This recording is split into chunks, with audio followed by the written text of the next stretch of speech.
That's really what was going on at the cross, and that's why this is such good news for us. And I know many of us know this, but let's all just take a second to grasp that in reality, that's how God did it.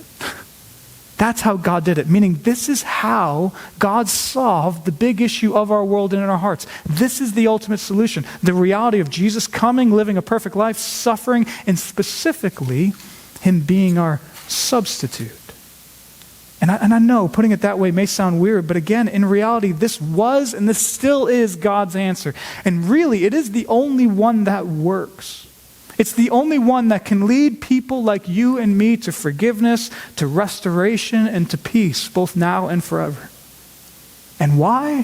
Why is that? Well, because just think about this with me. So we all know we're messed up, right? We know things aren't right. We know things are messed up. And yet the truth is, injustice, our messed upness and sin isn't something that can be made up for or just forgotten about or swept under the rug. And quickly, if that sounds like something you might disagree with, I actually think deep down everyone on this planet knows this. Everyone. And truthfully, this is one of our big inconsistencies in our modern way of thinking, because most people in our world understandably want fairness and justice, right, in life and in society. And we all know that certain things are truly right and certain things are truly wrong. And finally, we all know that when someone is truly being cruel or unjust or wrong to us, that's a big issue. Everyone knows that. But then at the same time, when it comes to God, for some reason, we all kind of naturally just tend to think, well, of course, he's going to forgive me with no justice at all. Meaning, of course, God can do whatever he wants and just sweep my sins under the rug and pretend like it's nothing. And yet, all the while, again, when real injustice occurs in our world or to us, we definitely take it seriously and understandably yearn for justice. But anyway, so the point is, so we all know real sins in reality can't just be forgotten about, swept under the rug. Real wrongs are an issue. And so the question is, well, what happens with those? And really, again, that's the basic topic we're talking about. Things aren't right. We aren't right. Things are messed up. We have sins, as the Bible calls them. And so what's the solution? And again, just so we really all get this, again, other religions will say, well, from here on out, obey the best you can. Be good. Or more Eastern religions will say, well, from here on out, here's a way to avoid suffering and escape suffering the best you can. Or finally, our culture will say, well, from here on out, we'll just do the best we can as humans. Put your trust in the future of humanity. But all those don't solve the issue. They don't work. We keep messing up. They failed us over and over and over. And so what's the answer?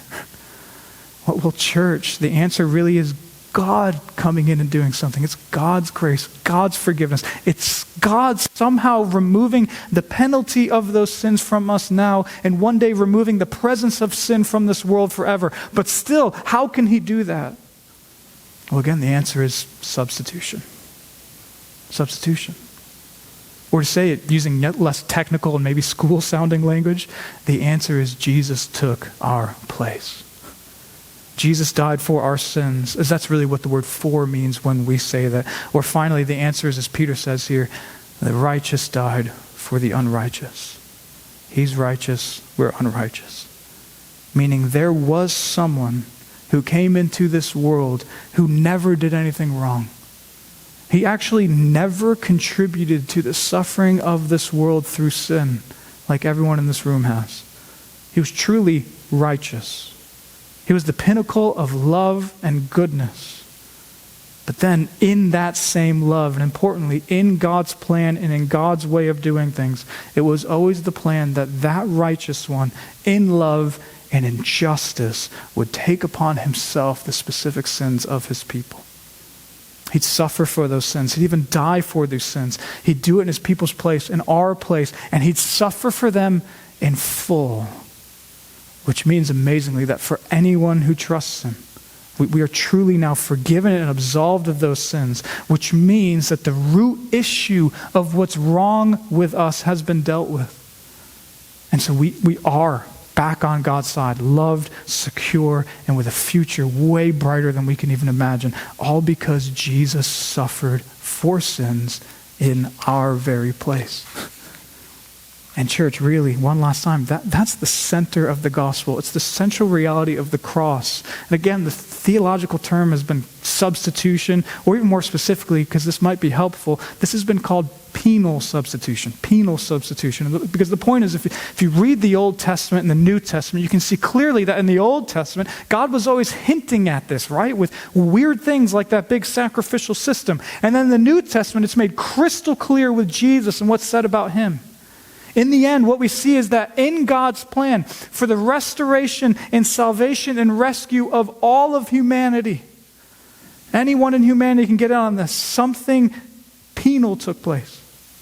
Meaning Jesus took upon himself the right penalty that his people deserve. And how? Well, one last time, by substitution. Hence penal substitution. Meaning Jesus took the penalty of our sins in our place, and because of that, we totally go free. That's the gospel.